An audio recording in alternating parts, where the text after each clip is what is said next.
রাসূল আকরাম সাল্লাল্লাহু আলাইহি ওয়াসাল্লামের এই সর্বশেষ হাদিস, কোন ব্যক্তি যদি মিথ্যা সাক্ষ্য দেয়, শপথ করে, মানুষের ঝগড়া হইলে, মারামারি হইলে, জমি নিয়ে, টাকা পয়সা নিয়ে, দেখবেন আরেকজন তৃতীয় পক্ষ দাঁড়ায় সাক্ষী দেওয়ার জন্য।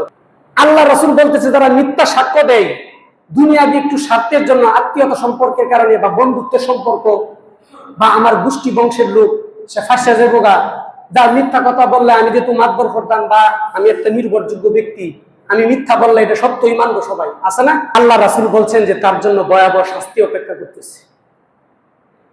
যে ব্যক্তি মিথ্যা সাক্ষ্য দিবে এবং শপথ করে, কসম করে মিথ্যা সাক্ষ্য দিবে, আল্লাহ রাসূল বলেন,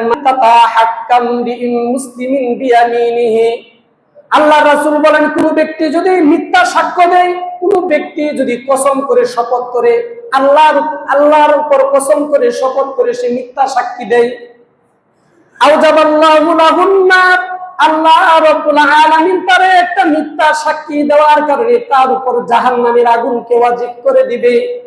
ওয়া হারামাল্লাহু আলাইহিল জান্নাহ, আর ওই ব্যক্তির জন্য জান্নাতকে হারাম করে দিবে। অর্থাৎ এই মিথ্যা সাক্ষী দেওয়ার কারণে তার কোনো ইবাদত বন্দেগী কাজে আসবে না, তার সমস্ত জিন্দেগীর বন্দেগী বরবাদ হয়ে যাবে, তার জন্য জাহান্নাম ওয়াজিব হয়ে যাবে, আর জান্নাতে যাওয়া তার জন্য হারাম হয়ে যাবে।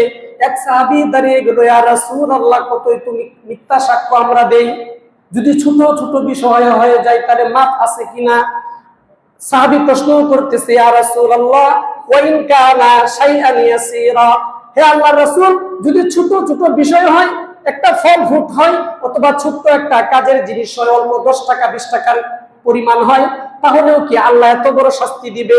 ওয়া ইন কানা কদিআ মিনাল আরা, আল্লাহর রাসূল বলেন, সাহাবী শোনো, পেলু গাছের একটা ডাল যদি কোনো ব্যক্তি এই ডালকে নিয়ে মিথ্যা সাক্ষী দেয়, যার ডাল তার কথা বলে না, বলছে অপরজনের এই ডালটা, সে একটা গাছের ডাল পাতা নিয়ে যদি একটা মিথ্যা সাক্ষ্য দেয়, এতটুক মিথ্যা সাক্ষ্য তার জাহান্নামে যাওয়ার জন্য যথেষ্ট। নাউজুবিল্লাহ। চিন্তা করছেন? এই জন্য মিথ্যা সাক্ষ্য দেওয়া যাবে না, বান্দার হক নষ্ট করা যাবে না। টাকা পয়সা হোক, সম্পদ হোক, কোনো জিনিসপত্র হোক, অন্যের জিনিস যদি আমি, অন্যের হক যদি আমি আদায় না করি, তাহলে আমারই পরকাল ক্ষতিগ্রস্ত হবে, আমি দুনিয়াতেও ক্ষতিগ্রস্ত হব, পরকালেও ক্ষতিগ্রস্ত হব। আল্লাহ রাসূল বলছে, যে বান্দার হক নষ্ট করে তার দুনিয়াতেই ক্ষতি। কারণ হারাম জিনিস খাওয়া যত সহজ, হজম করা তত সহজ না।